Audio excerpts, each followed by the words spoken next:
The original blueprints for the world's most enduring monuments have been lost for thousands of years.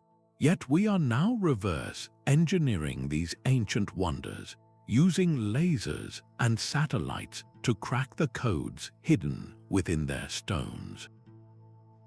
This journey will reveal the master plans behind structures from the Great Pyramid to Machu Picchu, giving you a completely new lens on human history.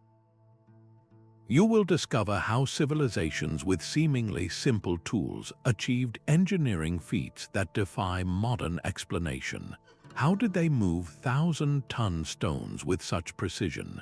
And why did they build to last for millennia?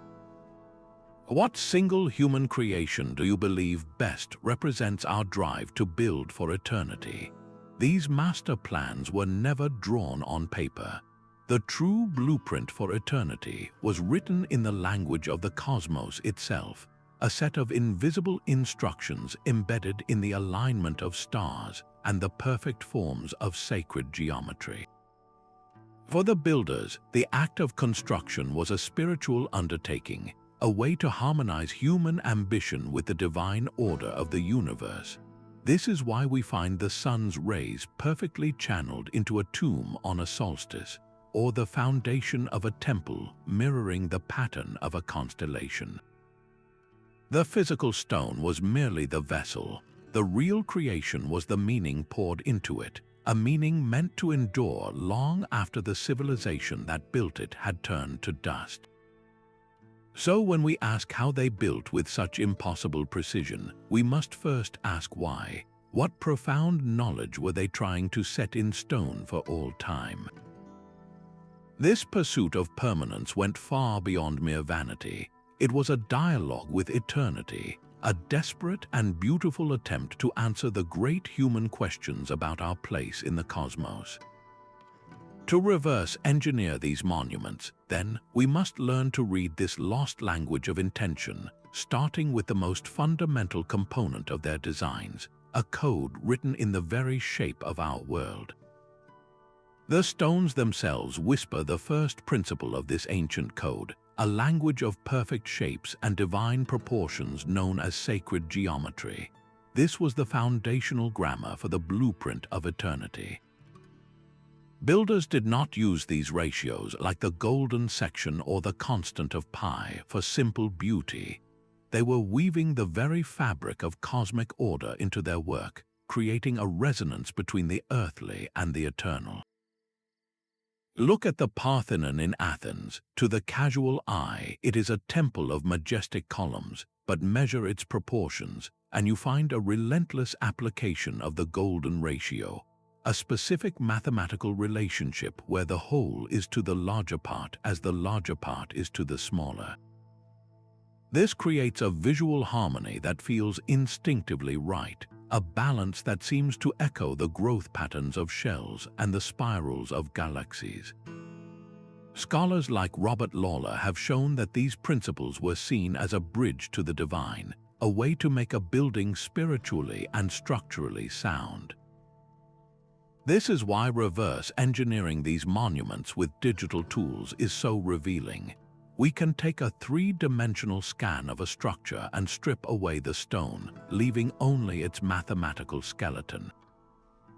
Suddenly, what appeared to be an aesthetic choice, the gentle curve of a column or the specific width of a room, reveals itself as a non-negotiable point in a perfect geometric sequence. It is a hidden layer of engineering genius, one that uses immutable mathematical truths to achieve a permanence that mere mortar and brick could never provide.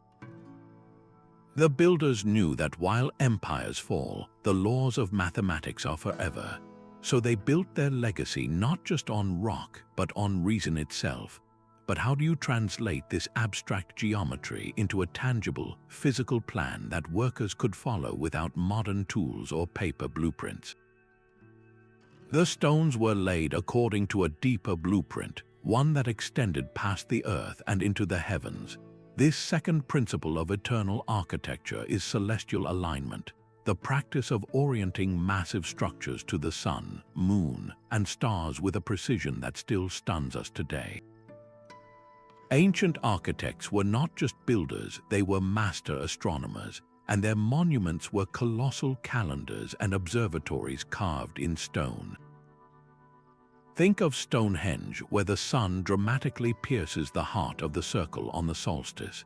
But this knowledge spanned the globe. In Ireland, the tomb at Newgrange is even older than the pyramids. For just 5 days around the winter solstice, a single shaft of sunlight climbs through a roof box and illuminates the deepest chamber, a burst of golden light in a place of eternal darkness. This field of study, called archaeoastronomy, reveals that these alignments were not accidental. Pioneers like Anthony Aveni have shown how these structures were integral to society, marking the seasons for planting and harvest, and anchoring religious ceremonies to the cosmic clock.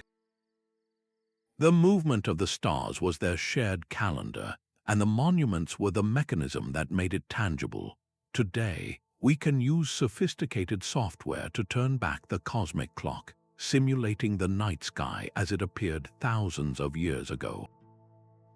We can input the exact coordinates of a temple and watch as the sun sets in perfect alignment with its central axis on an equinox, or see a specific star rise directly over a lone standing stone. This process of digital recreation allows us to finally decode the astronomical targets for each monument, understanding their true function as timekeeping devices of immense scale and accuracy. They were not just pointing at the sky, they were capturing time itself in a web of stone, creating a permanent link between the human world below and the eternal cycles above. Yet, aligning a building to a star is one thing, moving the mountain-sized stones required to build it is another entirely. To read a blueprint that was never written down, we must first create it ourselves. We are now digitally rebuilding these ancient structures from the ground up, using tools that see through stone and map every imperfection. The process begins with three-dimensional laser scanning, where millions of precise laser measurements paint a point cloud portrait of a monument, capturing details invisible to the human eye. We supplement this with photogrammetry, stitching together thousands of photographs to create a photorealistic digital model. And for what lies beneath, we employ ground-penetrating radar, sending pulses into the earth to map hidden chambers and foundational layers without ever lifting a shovel. Together, these technologies construct a hyper-accurate digital twin, a perfect replica existing in the realm of ones and zeros.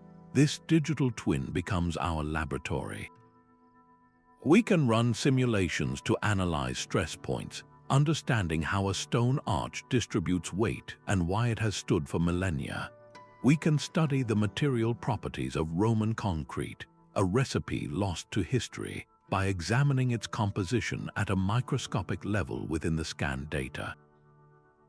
For instance, detailed scans of the Colosseum revealed not just its famous arches, but a hidden masterpiece of engineering underneath, a complex drainage system that could handle torrential rains and even mock naval battles. This digital deconstruction is perhaps the most powerful tool.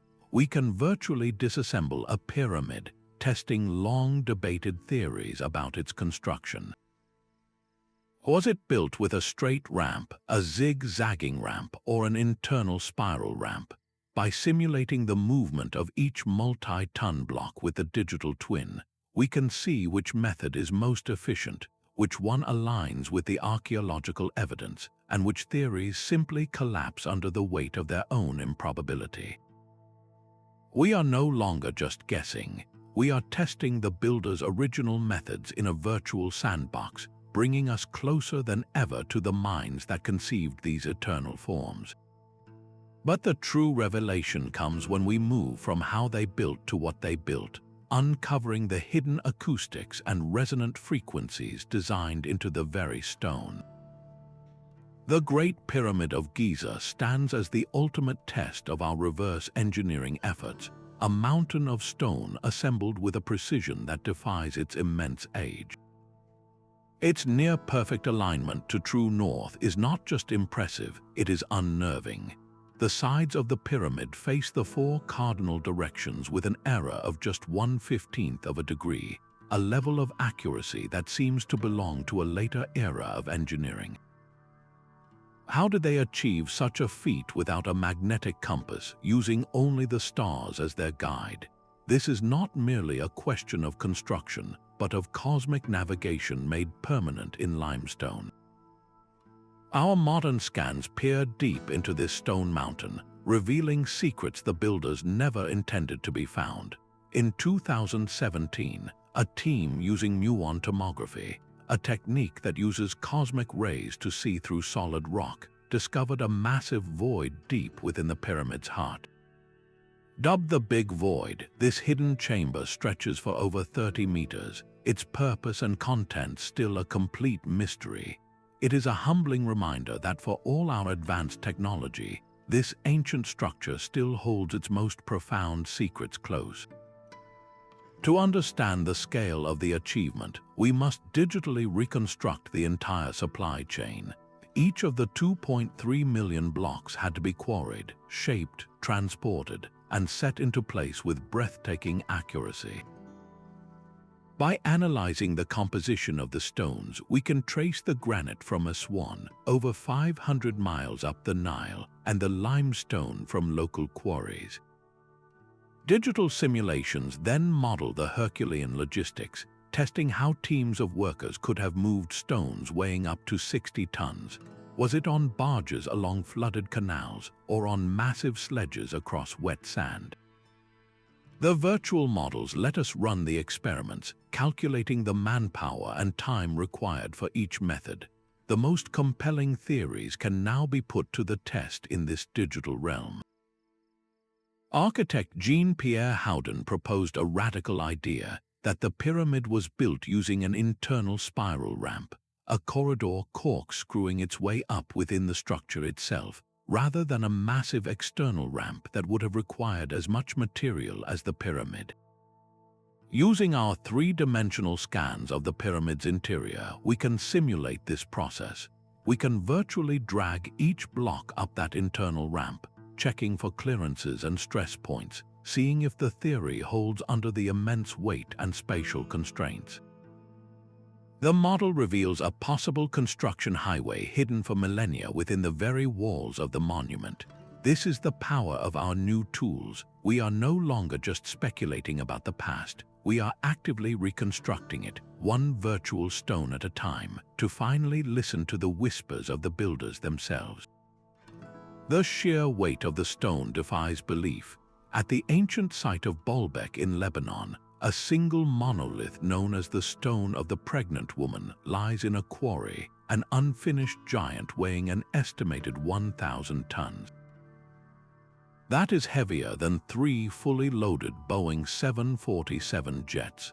The fundamental question is not just how they plan to shape it, but how they ever intended to move it. This is the quarry conundrum, a puzzle of logistics that forces us to rethink the capabilities of ancient societies. To solve it, we must become forensic engineers, examining every scratch and groove on these megaliths for clues. The tool marks left on the stone are like a signature. Chiseled grooves, drill holes, and lever points tell a story of the methods used. Were they using stone hammers, bronze chisels, or something else entirely? By studying these marks and even recreating the tools, we can understand the step-by-step process of freeing a block from the living rock. But extraction is only the first, smallest part of the problem. The true mystery begins when the block is loose, sitting at the bottom of a quarry. How do you lift 1,000-ton stone onto a transport system, and what could possibly carry it? Reverse engineering turns to experimental archaeology, building replica sledges from ancient designs and testing them with massive concrete blocks. Teams have proven that with a large enough wooden sledge and a sufficiently coordinated workforce, even the heaviest stones can be moved. The key often lies in the lubricant. Was it water, mud, or animal fat smeared on wooden tracks? Each substance changes the coefficient of friction, and by testing them all, we can calculate the exact number of people required to pull the sledge. The numbers are staggering, speaking to a social organization capable of marshalling hundreds, even thousands of workers for a single task. This is where geochemical analysis provides the final, crucial piece of the puzzle. Every stone has a unique mineral fingerprint. By taking a tiny sample from a finished monument and comparing it to samples from known quarries, we can trace a block back to its exact birthplace. The results are revolutionary. We now know that the blue stones of Stonehenge came from quarries in Wales, over 150 miles away. The granite columns of the Roman Pantheon were shipped from Egypt across the Mediterranean. These were not local projects. They were global enterprises relying on vast, sophisticated trade and transport networks that moved raw materials across continents with the precision of a modern supply chain. This reveals the true blueprint, one written not in stone but in human collaboration.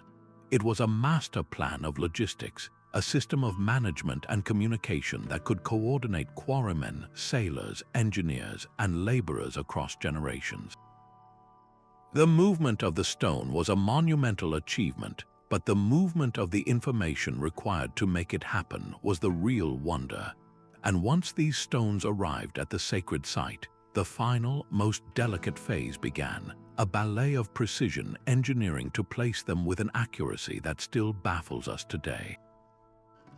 The final, most intimate secret of these eternal monuments is locked not in their shape or alignment, but in the very substance from which they are made. The stones themselves were engineered. The Romans, for instance, did not merely use concrete. They perfected a specific recipe that has baffled modern science for centuries. Their harbors, exposed to the relentless saltwater of the Mediterranean, have endured for 2,000 years, while our modern concrete ports often crumble after just 50. The key was a deliberate mix of lime and volcanic ash, a material called pozzolana. When modern scientists took core samples from these ancient marine structures and placed them under powerful electron microscopes, they discovered something miraculous. Tiny crystalline clusters were growing throughout the Roman concrete. These were not signs of decay, but the opposite, a self-healing mineral. When seawater seeped into hairline cracks, it reacted with the volcanic ash and lime, forming new, strong crystals that seamlessly fused the fissures shut. The material was designed to repair itself, a technology we are only just beginning to replicate in labs today. This mastery of materials was a global phenomenon. Far across the world, the Maya developed their own revolutionary recipes. In the humid, punishing environment of the rainforest, they created lime plasters and stuccos so resilient that they have withstood over 1,000 years of torrential downpours and relentless plant growth. Our modern analysis reveals their secret was extreme patience and heat. They slaked their lime for long periods, sometimes for years, creating a putty of exceptional purity and strength. They then mixed it with organic additives like sap from local trees, which acted as a natural polymer, giving their final coating a flexibility and water resistance that modern cement lacks. This was not accidental durability. It was the result of generations of experimentation, a carefully guarded technological tradition. Today, we are reverse engineering these ancient masterpieces to solve modern problems. By understanding the molecular structure of Roman self-healing concrete, material scientists are developing new, more sustainable building products that could drastically reduce the environmental cost of constant repairs. Imagine a future where a bridge or a building can detect its own stress fractures and trigger a chemical process to seal them, just as the Roman harbors have done silently for millennia. The endurance of these monuments was a choice, a deliberate application of advanced material science that we are only now learning to read. The blueprint for eternity was written in the chemistry of the mix, a final, brilliant layer of genius ensuring that their message would, against all odds, truly last forever. High on a razor-sharp ridge in the Andes, Machu Picchu clings to a precipice that defies logic. This ancient city has survived for centuries in one of the most seismically active regions on Earth, not by resisting the mountain's movements, but by dancing with them. The secret to its impossible endurance lies not in the majestic temples we see, but in the invisible world beneath our feet. Advanced LiDAR technology has peeled back the vegetation and soil, revealing the city's true genius, a masterwork of foundational engineering designed for perpetual motion. The Incas did not fight their environment, they collaborated with it, building directly on top of natural fracture zones in the bedrock.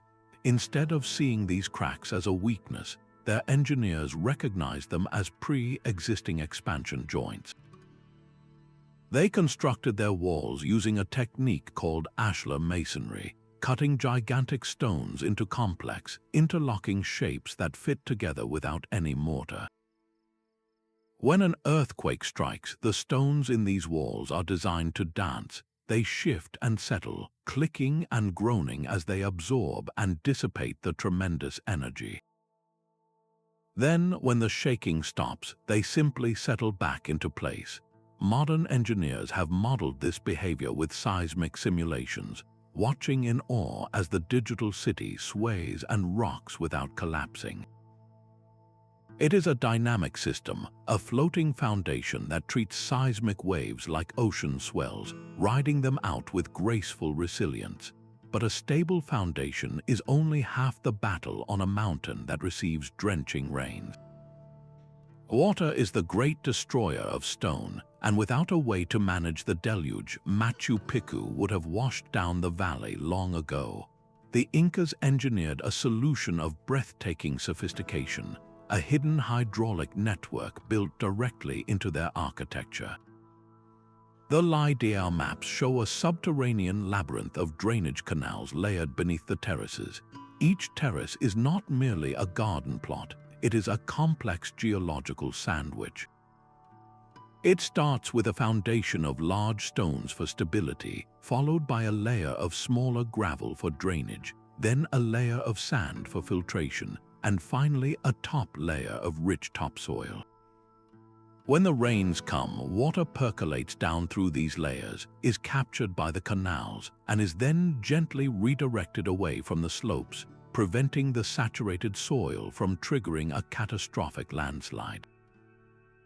This combination of seismic flexibility and perfect water management created a self-regulating system, a settlement in perfect harmony with the forces of nature. The city was designed not just to stand, but to adapt, to breathe with the mountain itself. This reveals a philosophy far beyond simple construction. It was an act of geological empathy. The builders listened to the land, understood its rhythms and its tempers, and then designed a city that could not only survive them, but thrive within them for 1,000 years.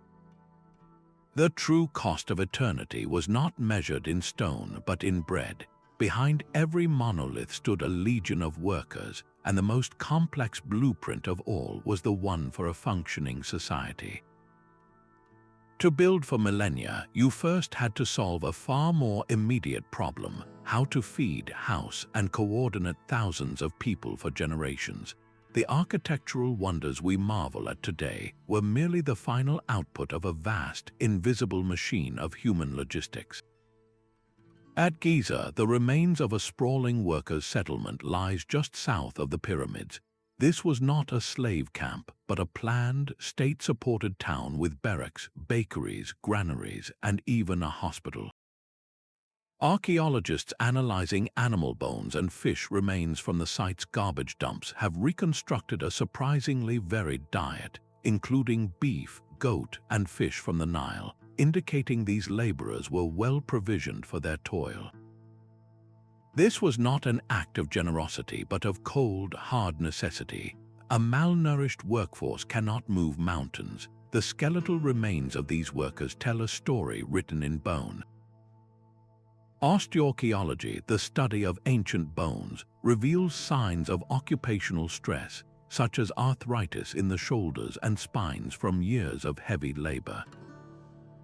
But these same bones also show healed fractures, evidence that the workers received medical care and were not simply discarded.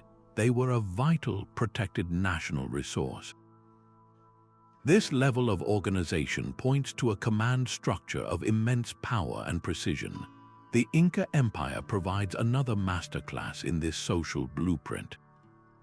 Their monumental sites like Machu Picchu were connected by the Hypogeum, an immense road network spanning over 25,000 miles through some of the most treacherous terrain on Earth.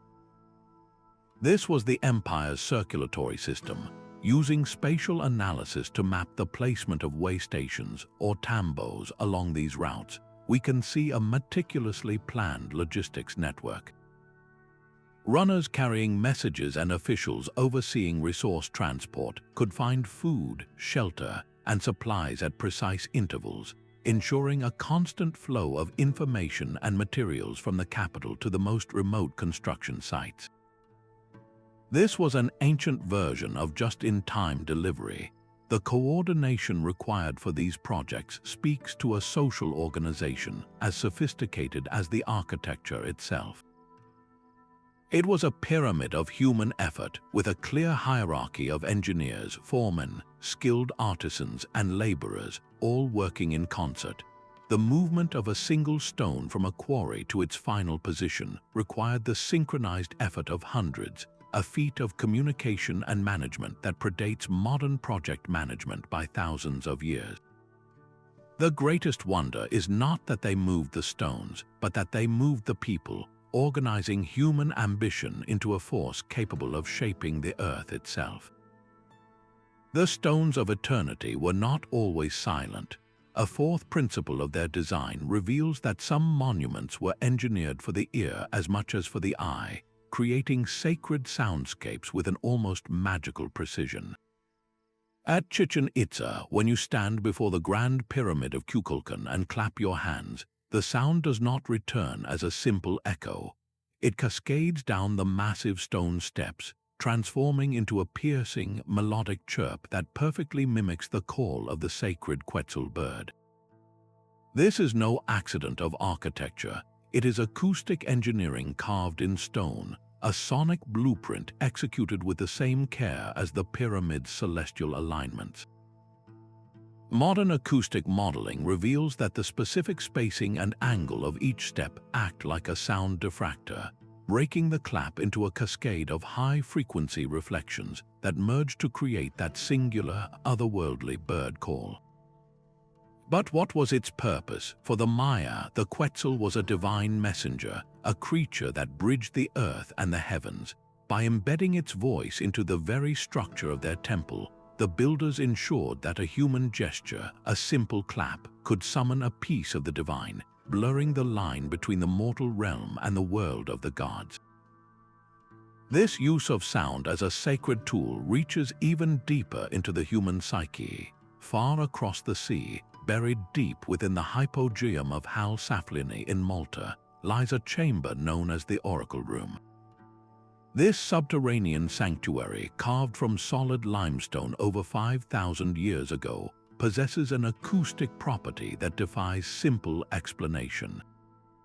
When a person speaks in a specific low tone within this small, oval room, the sound resonates and amplifies, vibrating through the entire chamber and the very bones of the listener. Scientific analysis has shown that this chamber resonates at a frequency of around 110 Hz, a specific sonic signature that studies have linked to shifts in human brain activity. At this frequency, brainwave patterns can alter, potentially quieting the language centers of the brain and fostering a state of heightened receptivity or meditative calm. Was this a deliberate design, an ancient technology for altering consciousness? To find out, researchers are now using sophisticated on-site recording equipment and digital acoustic modeling to reverse engineer these spaces. They create impulse responses, capturing the unique sonic fingerprint of a chamber by recording a burst of sound, like a balloon pop, and then mapping how the architecture shapes that sound. This digital model allows them to recreate the exact acoustics of the Hypogeum or the steps of Kukulkan in a laboratory, isolating the effects of the architecture from all other variables. The results are profound. They suggest that the builders possessed a sophisticated, intuitive understanding of wave physics, sculpting stone to manipulate not just space, but the human mind itself. Sound became a direct conduit for spiritual experience, a vibrational key meant to unlock specific states of awareness during rituals. This adds an entirely new, invisible dimension to our understanding of these monuments. They were not just passive backdrops for ceremony, they were active participants, instruments of immense scale designed to orchestrate the spiritual journey of every person who entered. The blueprint for eternity, it seems, was written in wavelengths as well as in stone. Yet these silent stones were never meant to be quiet. If we listen with our eyes, we can hear the stories they were built to tell. Carved into the very skin of every monument is a second parallel blueprint, a dense symbolic code of hieroglyphs, iconography, and sacred art. The physical structure provides the body, but this symbolic language is its soul, the narrative that gives the stone its purpose and its power. Epigraphers and art historians act as linguistic archaeologists, slowly piecing together this visual vocabulary. They do not merely translate words, they interpret the grammar of power, faith, and cosmology that a civilization etched into its most permanent canvases. Take the great temple of Karnak in Egypt. Its towering columns are a forest of carved stories, but their arrangement is itself a message. The reliefs are not placed at random. They are aligned so that the rays of the rising sun, representing the god Ra, would travel across the walls in a specific sequence, illuminating scenes of the pharaoh making offerings, smiting enemies, and being blessed by the gods. This was a story told in stone and light, performed daily by the sun itself, reinforcing the pharaoh's divine right to rule and his role as the intermediary between the people and the cosmos. To reverse engineer this iconography is to crack the ideological blueprint. It reveals the story a civilization wanted to tell about itself, the version of its identity it was desperate to cement for all time. At Angkor Wat, the vast bas-reliefs are not simple decoration. They are a massive, continuous narrative depicting Hindu epics like the churning of the ocean of milk, a foundational myth about the creation of the world. But the very act of depicting this story on such a colossal scale was a political statement. It declared the king's power as a divine force, a necessary participant in the cosmic order.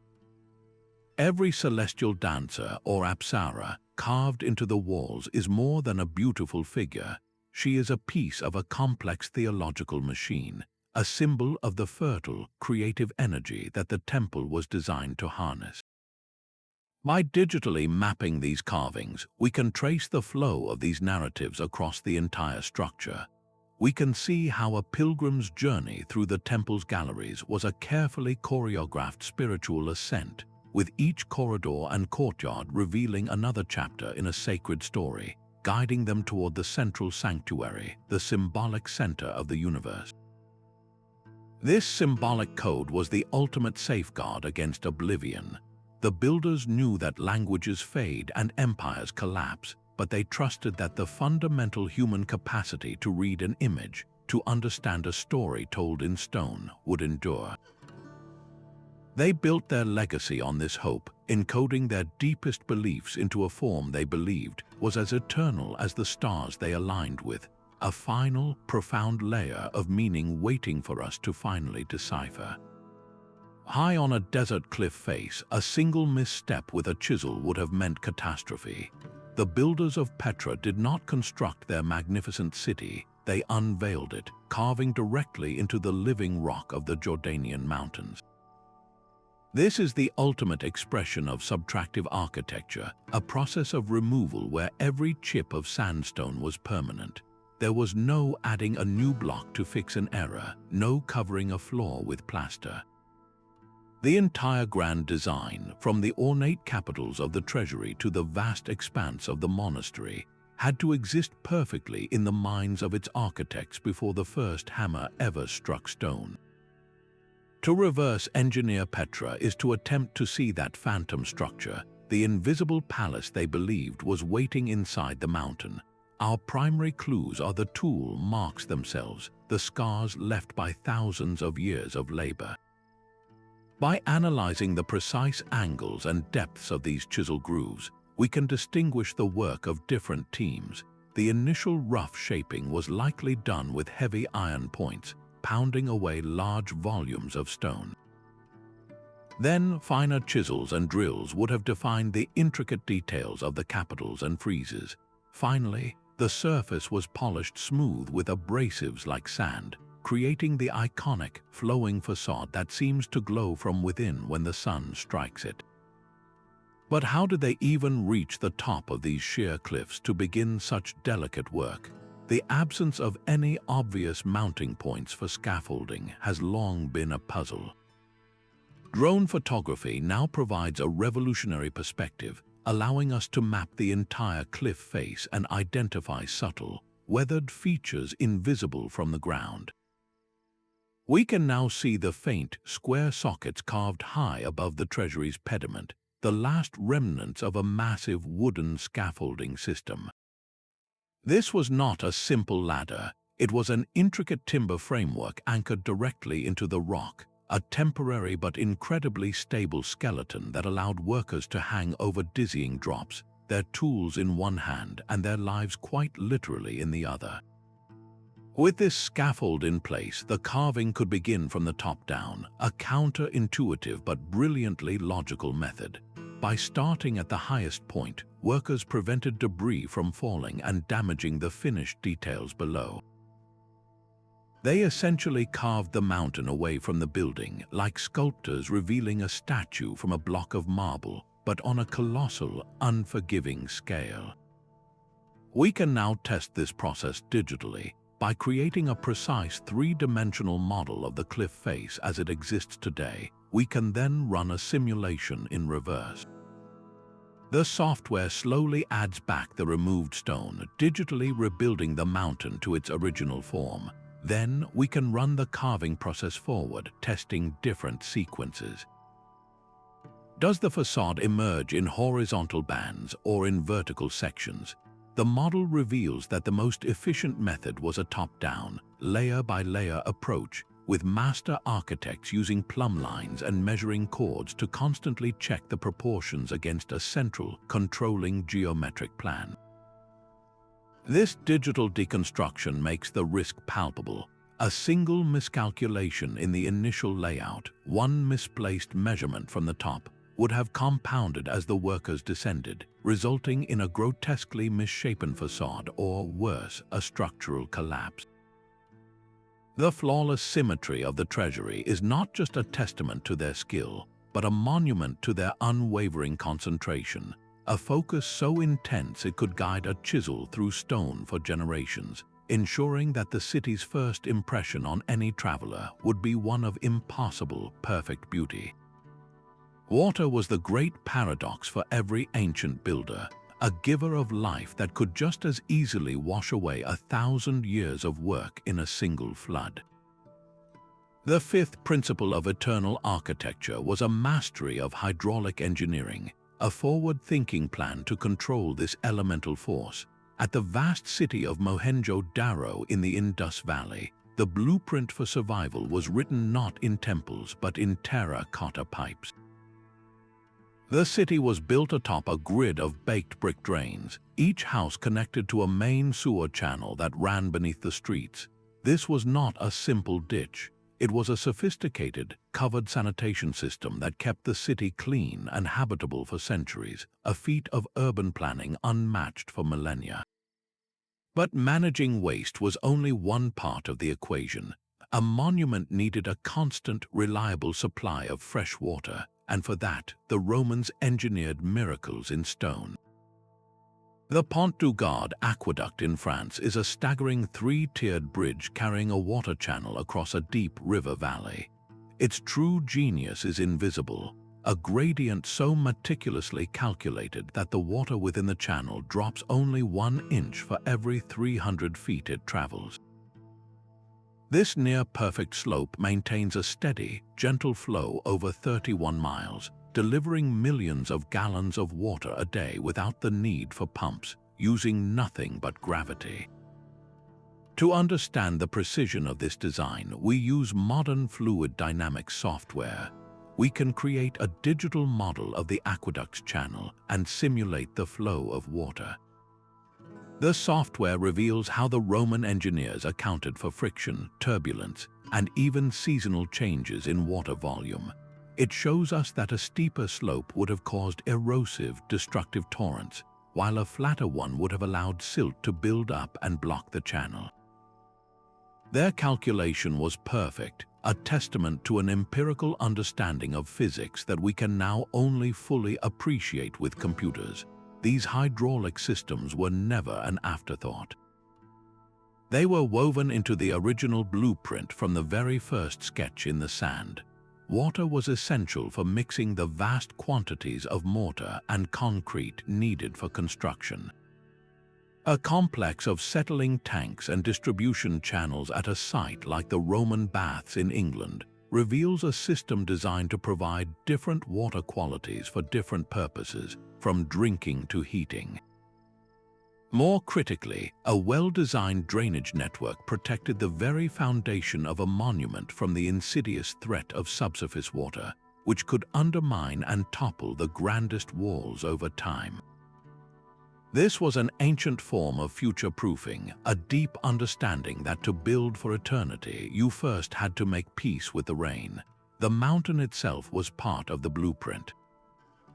This final layer of the master plan moved beyond celestial alignment and sacred geometry to embrace the very spirit of the land, a practice known as geomancy. Ancient architects believed the earth was a living body, crisscrossed with invisible energy lines and potent spiritual nodes. A monument placed correctly would tap into this terrestrial power, becoming an active participant in the landscape rather than a mere intruder upon it. This was not superstition, it was a sophisticated form of environmental engineering. We see this principle echoed across cultures. The three great pyramids of Giza are not just aligned to the stars, they are a near-perfect mirror on the ground of the three stars of Orion's belt, effectively grounding a celestial pattern into the Egyptian desert. In China, the placement of tombs and entire cities followed the principles of Feng Shui, which translates to wind and water. The goal was to site a structure so it would be sheltered from harsh winds and have access to nurturing water, harnessing the visible and invisible forces of nature to promote harmony and prosperity for generations. But how do we, with our modern scientific mindset, reverse engineer this intuitive connection to the land? We use a powerful digital tool called a Geographic Information System, or GIS. This technology allows us to layer maps, creating a digital overlay of a region's geology, its water sources, its sight lines to significant peaks, and its alignment to celestial events. When we plug the locations of ancient monuments into this system, patterns emerge that are impossible to see from the ground. A temple is not just on a hill, it is precisely at the point where three different geological fault lines converge, perhaps seen as a confluence of terrestrial energy. A tomb is not just in a valley, it is positioned on a direct sightline to a sacred mountain peak, and its entrance is oriented to catch the first ray of the winter solstice sun. This spatial analysis reveals a holistic world view where every element was connected. The monument was a node in a vast, living network. Its power was not just in its stones, but in its relationship to the springs that fed it, the mountains that protected it, and the sky that crowned it. To build for eternity, you first had to listen to the whispers of the earth and then build your answer in stone. The silent, staring moai of Rapa Nui have kept their secrets for centuries. But we are only now beginning to understand that their true story is not written in their faces, but in their footsteps. These are not just heads, they are full-bodied figures buried up to their necks, and they stand upon vast ceremonial platforms called ahu. It is here at the foundation that the first clue to their purpose emerges. Satellite imagery combined with on-the-ground surveys has revealed that these ahu are not placed at random. Many are positioned with a breathtaking astronomical precision, their long, central axes aligned perfectly with the rising or setting sun at the solstices or the equinoxes. This was a deliberate act, a way of anchoring the island's spiritual life to the unerring cycle of the cosmos. The ahu were more than just bases, they were celestial calendars in stone, marking the passage of time for a people isolated in the vastness of the Pacific Ocean. Yet this profound knowledge only deepens the central mystery. How did a society with no metal tools and no large animals move nearly 900 of these multi-ton statues from the quarry to their coastal perches, some over 10 miles away? The journey of a single moai from the volcanic quarry of Rono Raraku to its final ahu was an epic undertaking. The island is littered with abandoned moai, figures that fell and were never raised, creating a tragic trail of clues. For decades, the dominant theory was that they were laid down and dragged on wooden sledges. But this method would have required immense quantities of timber, a resource that evidence suggests was already growing scarce. More recent theories, tested through digital terrain modeling, propose a far more dynamic method. One compelling idea is that the moai were engineered to walk. By creating a precise digital elevation model of the island's ancient roads, researchers can simulate this process. Teams of ropes would have been attached to the statue, which was carved with a pronounced forward lean and a rounded base. With a rhythmic, rocking pull from the sides, the statue could have been coaxed into a shuffling, swaying gait, effectively walking itself across the landscape. The digital model tests the physics of this method, calculating the center of gravity and the required force, showing it to be a remarkably efficient way to transport the giants. Another simulation tests a rolling theory, where the moai is moved atop a track of logs. The model reveals the immense logistical challenge of constantly moving the front log to the back, a process requiring a large, coordinated crew. Each of these digital experiments provides a new piece of the puzzle, but they all point to the same conclusion: a highly organized society capable of incredible feats of communal effort. This makes the island's eventual societal collapse all the more poignant. The very act of moai construction, an expression of power and piety, may have accelerated the ecological crisis.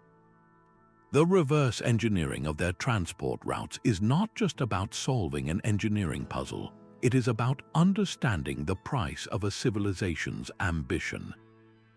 The fallen moai are not just failures, they are monuments to a desperate final struggle, a testament to the incredible determination of a people who moved mountains to speak to their gods, only to find the world they had built could no longer support their dream.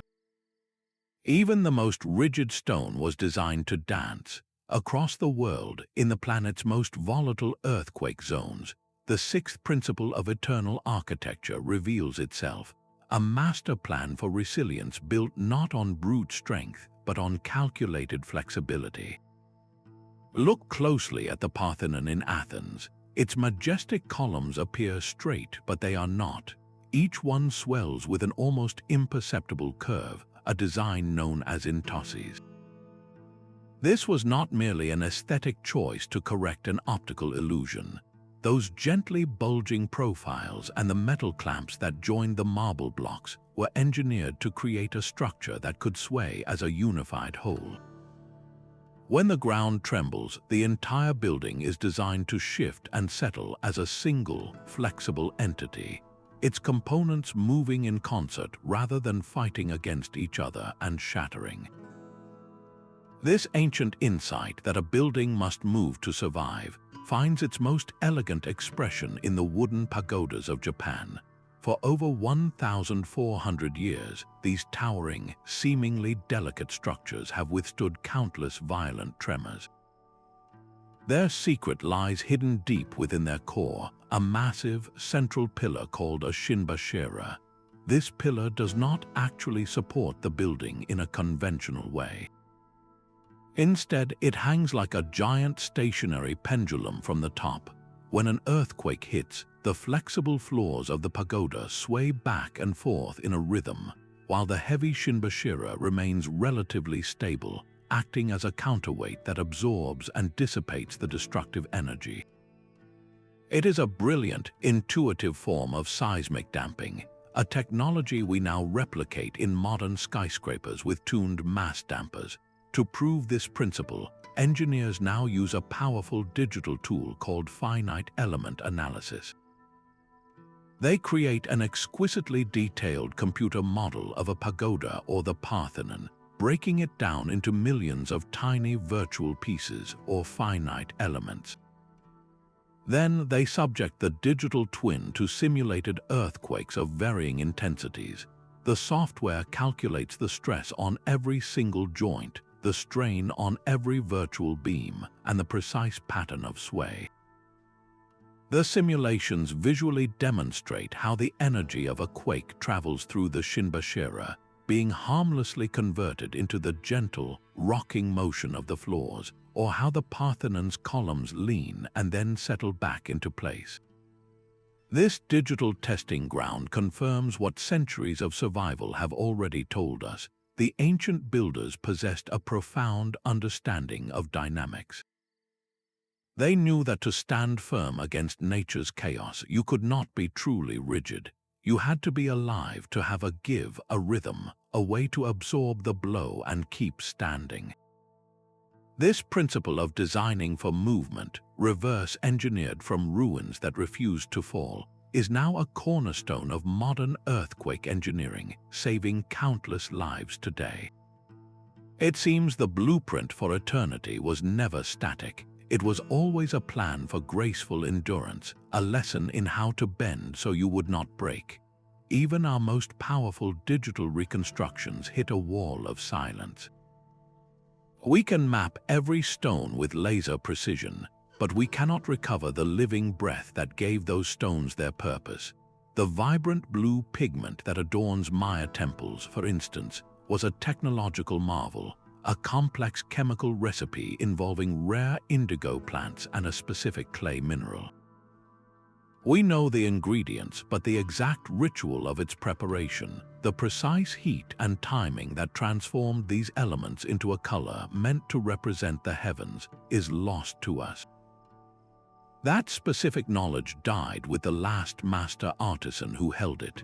This is the fundamental limitation of our reverse engineering. We can rebuild the body, but we cannot resurrect the soul. The most critical component of their blueprint was not written down at all. It was sung, chanted, and enacted in rituals that charged the space with meaning. The specific frequencies of prayer, the cadence of a sacred dance, the collective intention of 1,000 participants, these were the invisible forces that animated the stone. Think of the acoustic chambers we explored, designed to alter consciousness. We can model the sound waves, but we cannot replicate the specific words that were spoken, the prayers that were believed to directly shape reality. These oral traditions were the living libraries, the dynamic transfer of not just how to build, but why. When that chain of whispered knowledge was broken, an entire dimension of the monument's function vanished.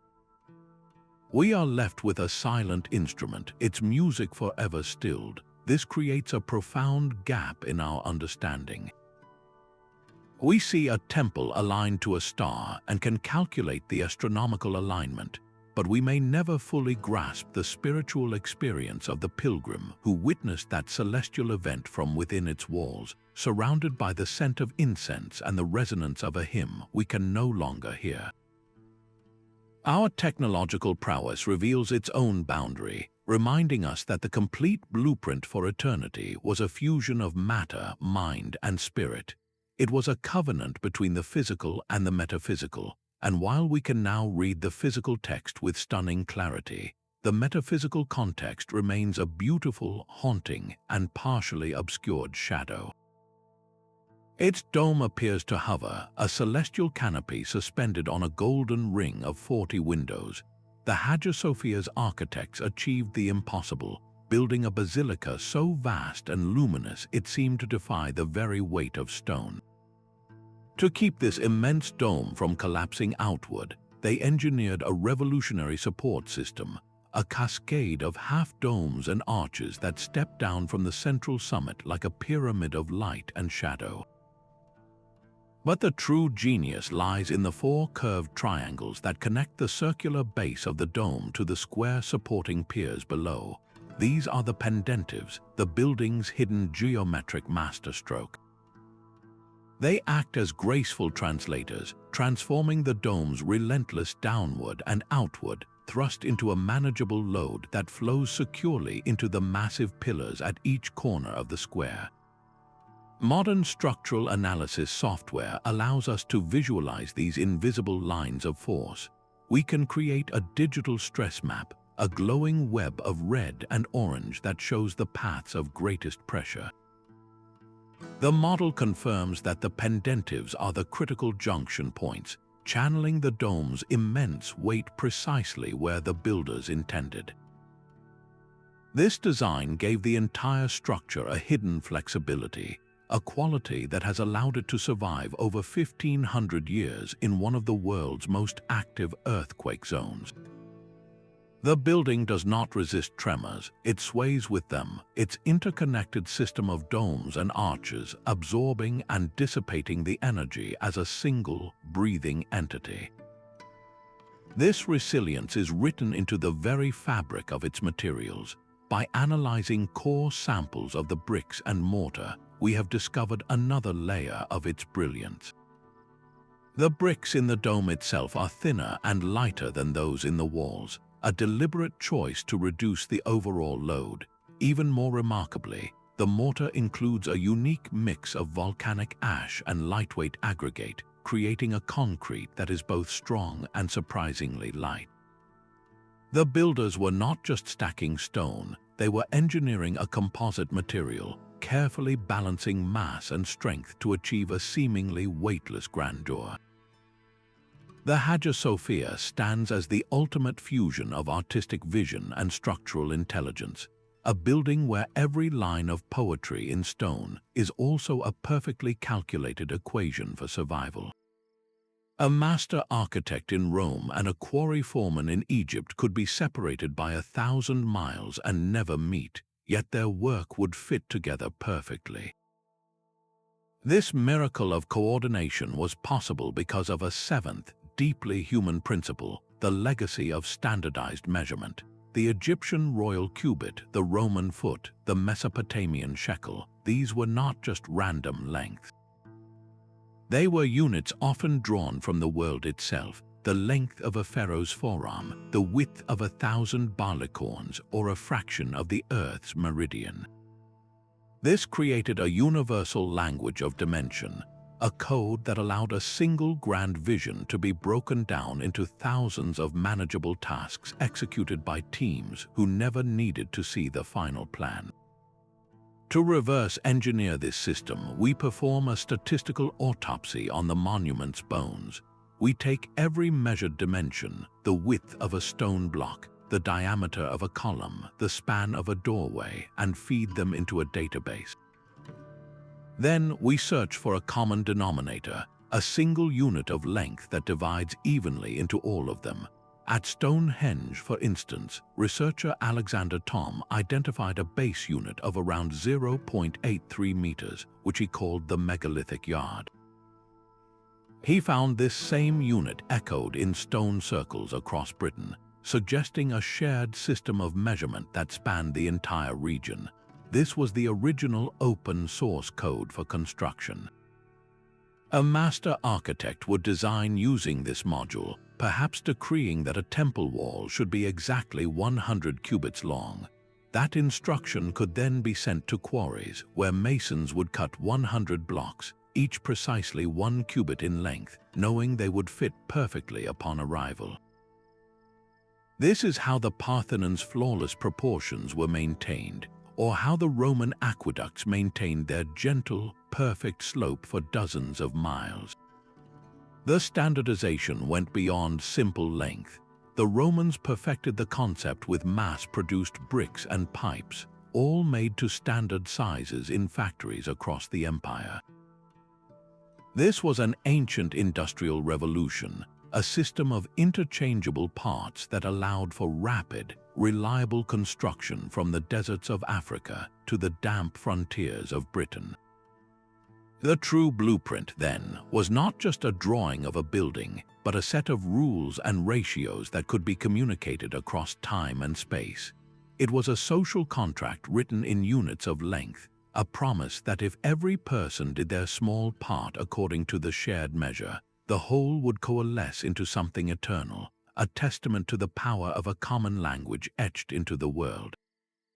A modern construction crane could lift the heaviest stones of Balbeck with ease, yet it would fail to replicate the self-healing concrete of a Roman harbor. This thought experiment reveals a profound rift between our capabilities. We possess computer-aided design software to model every block of the Great Pyramid with microscopic precision, and we could likely assemble it in a fraction of the time using robotic excavators and global positioning satellites. The logistics would be managed by algorithms, the labor provided by machines, but the true cost of such a project would be measured in billions, a financial mountain that no single entity would likely be willing to climb for a purely symbolic endeavor. This is the first great divide, the chasm of purpose. Ancient societies marshaled generations of human effort for a spiritual or cosmic goal, a conviction that their work was a dialogue with eternity. We build for profit, for function, or for a lifespan of perhaps a century. Could we muster the same collective will, the same unwavering faith in a vision that would not be completed in our own lifetimes? Our tools are exponentially more powerful, but our motivations are fundamentally different. The second rift lies in the materials themselves. We could fabricate a synthetic stone that matches the composition of Inca andesite, but could we recreate the Maya's sacred blue pigment, a color whose recipe was as much ritual as it was chemistry? We engineer for efficiency and cost-effectiveness, often sacrificing longevity for speed. The Roman recipe for concrete, with its volcanic ash and self-mending crystals, was a technology of patience, a result of centuries of empirical experimentation that we are only now, with our advanced material science, beginning to truly understand and imitate. The ancient blueprint was not just a set of instructions for a physical object.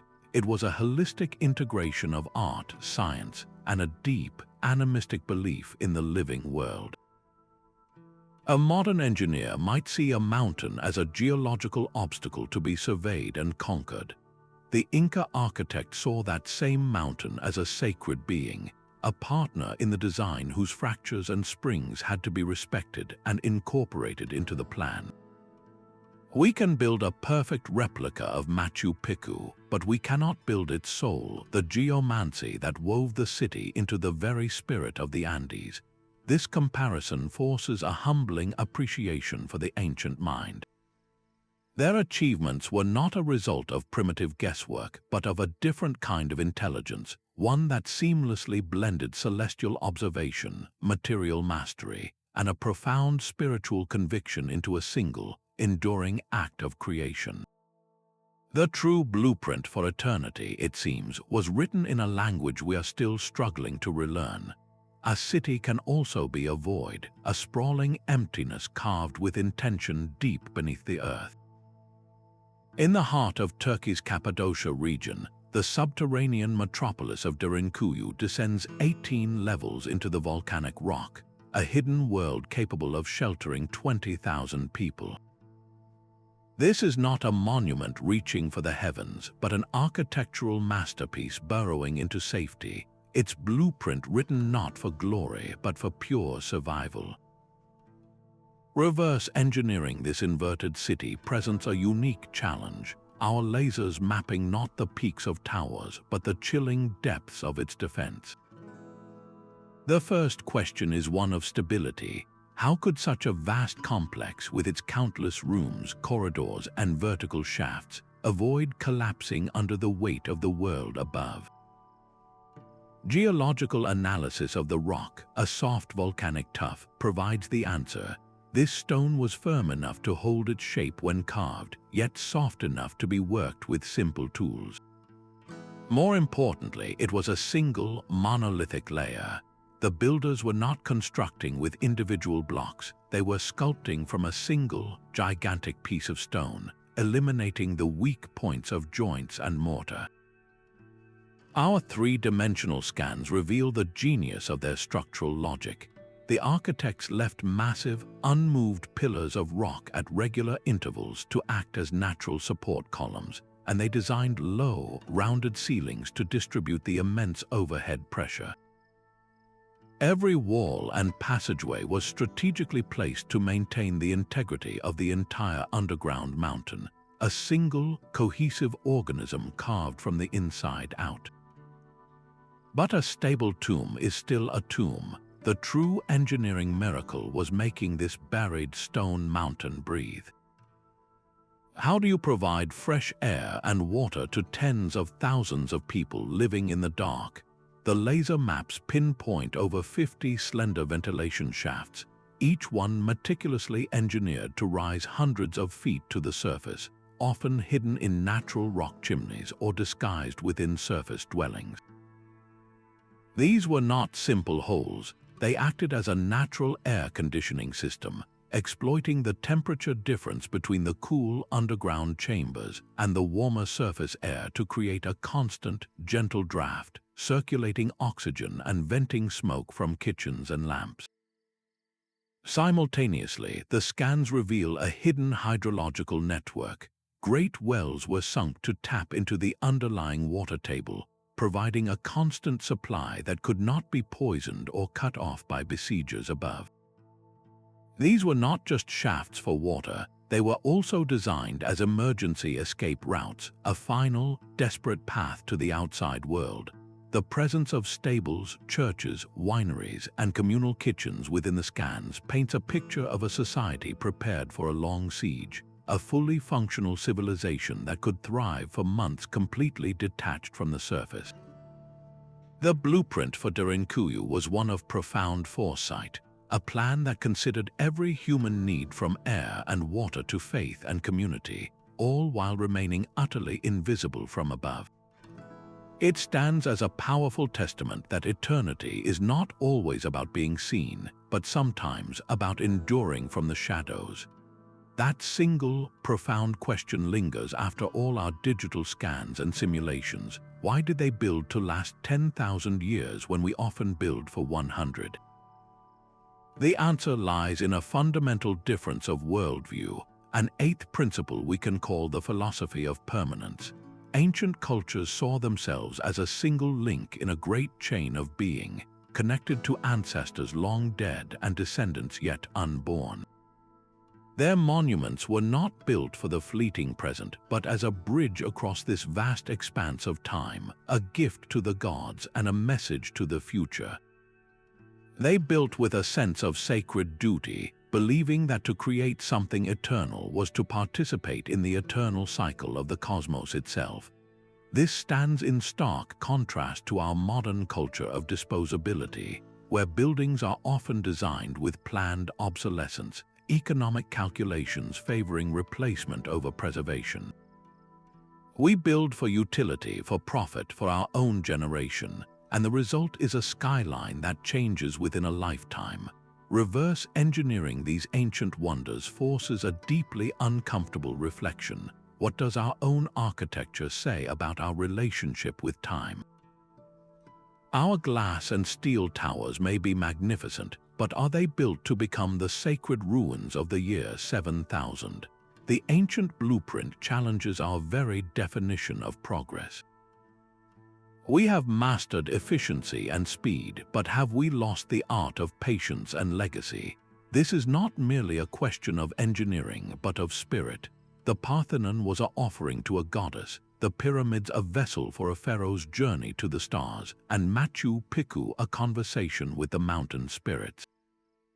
The driving force was a blend of faith, power, and a profound desire to etch a civilization's identity into the very bones of the planet. Today, we are relearning the practical wisdom of this philosophy through the lens of sustainability. The self-healing concrete of the Romans, the passive ventilation of desert tombs, the seismic resilience of Inca masonry, these are not just historical curiosities. They are masterclasses in building with the environment, using materials and designs that endure with minimal energy input for centuries. They represent a deep, long-term partnership with nature that our own throwaway culture is desperately trying to rediscover. The ultimate lesson we reverse engineer from these stones is not a construction technique, but a mindset. It is the radical idea that the most important client for any great work is not the person who commissions it, but the generation that will inherit it 1,000 years from now. To build for them requires a humility and a foresight we seem to have misplaced, a reminder that true legacy is measured not in decades, but in millennia. Every tool we use to uncover the past carries its own weight of responsibility. The same laser that maps a sacred tomb without touching it also digitally dismantles it, reducing a place of profound spiritual significance to a cloud of data points. This creates a fundamental tension, a race between understanding and erosion, where our very curiosity can become a destructive force. How do we balance the undeniable thirst for knowledge with the sacred duty to preserve? The answer lies in recognizing that the blueprint we are trying to read is not a dead schematic. It is a living, breathing part of a cultural heritage that often stretches unbroken to the present day. For descendant communities, a site like a tribal burial ground or an ancestral temple is not a ruin, it is a relative. It holds stories, laws, and a connection to identity that no scan can ever fully capture. To proceed without their guidance is not just ethically questionable, it is scientifically incomplete. We risk answering how something was built while remaining utterly deaf to why it matters. This demands a shift from a model of extraction to one of collaboration. Imagine a project where archaeologists and computer scientists work side by side with tribal elders and cultural historians. The technologists operate the ground-penetrating radar, but it is the community that interprets the findings, identifying a hidden chamber not as an engineering feature, but as a sacred space mentioned in an oral history passed down for 50 generations. In this model, technology becomes a bridge, not a battering ram. It can create precise, non-invasive records of sites threatened by climate change or urban sprawl, preserving them in digital form for future generations, even as the physical stones may slowly weather away. Three-dimensional models can allow communities to visually reconstruct eroded carvings or simulate the original acoustics of a ceremonial space, revitalizing cultural practices that were thought lost. The goal is no longer just to satisfy our own curiosity, but to serve as stewards, using our most advanced tools to help protect and interpret these wonders in a way that honors their original spirit. The ultimate act of reverse engineering, then, is not decoding a monument's construction, but rebuilding the trust and respect that allows its true story to be told. A single ridge in the Peruvian desert holds a calendar built from the earth itself. Chancillo is not a city or a temple, but a machine of astonishing simplicity and precision, its 13 stone towers standing like a stegosaurus's back against the sky. For centuries, its purpose was a mystery, just another set of enigmatic ruins. The breakthrough came when researchers began to treat the entire landscape as a single blueprint.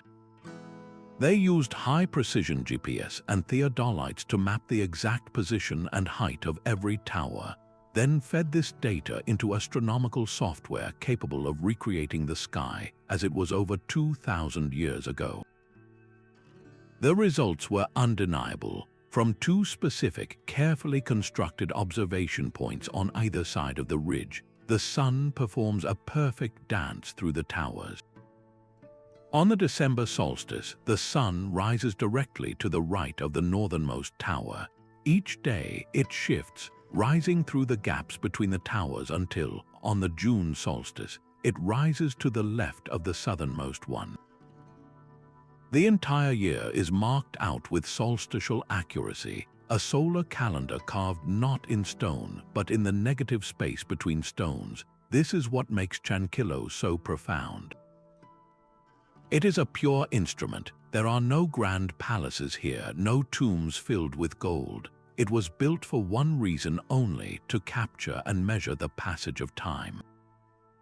This was a civilization that had moved beyond simply worshipping the sun to actively decoding its movements, transforming a celestial pattern into a functional, terrestrial tool. The entire complex is a testament to a scientific mind at work, an understanding of the solar cycle so complete that they could engineer a permanent, unerring witness to its rhythm. The blueprint for eternity, in this case, was a blueprint for marking the days, a way to anchor a society to the one cycle that never, ever fails. The blueprint of eternity does not lie in one single field of study. It emerges only when we weave the threads of archaeology, engineering, astronomy, geology, and anthropology into a single, unified tapestry. A lone engineer can explain how a pyramid stands, but cannot grasp why its internal shafts point directly to the soul of a dead pharaoh, guiding him to the constellation of Osiris. An astronomer can plot the solstice alignment of a temple, but misses the meaning of the rituals performed in that burst of golden light. These disciplines were never meant to be separate in the ancient mind.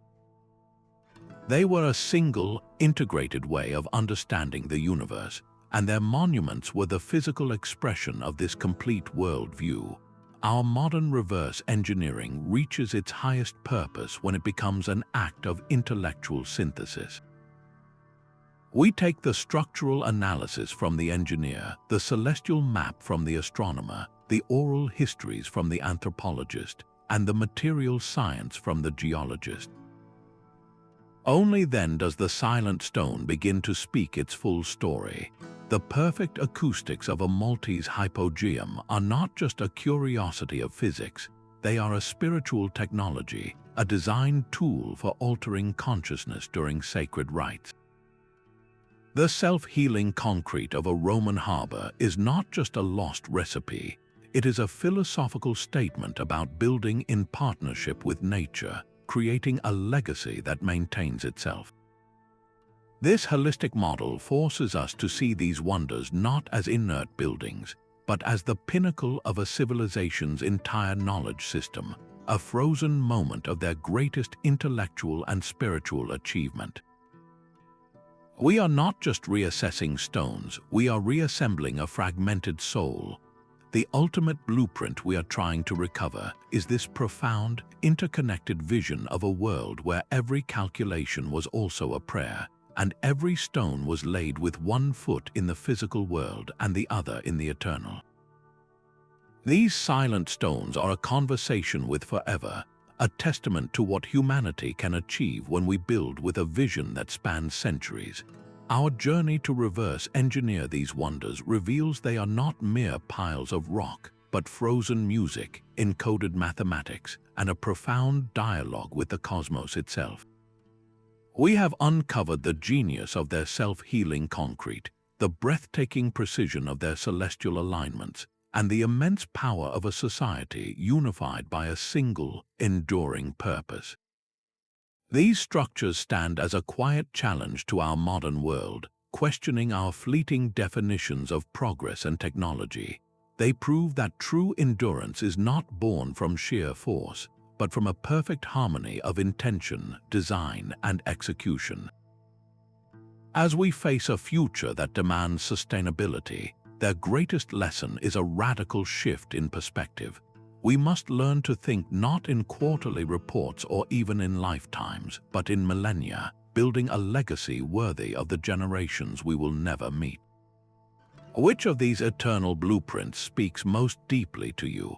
Share the monument whose secrets you find most compelling, and subscribe to join us as we continue unraveling the greatest mysteries of our shared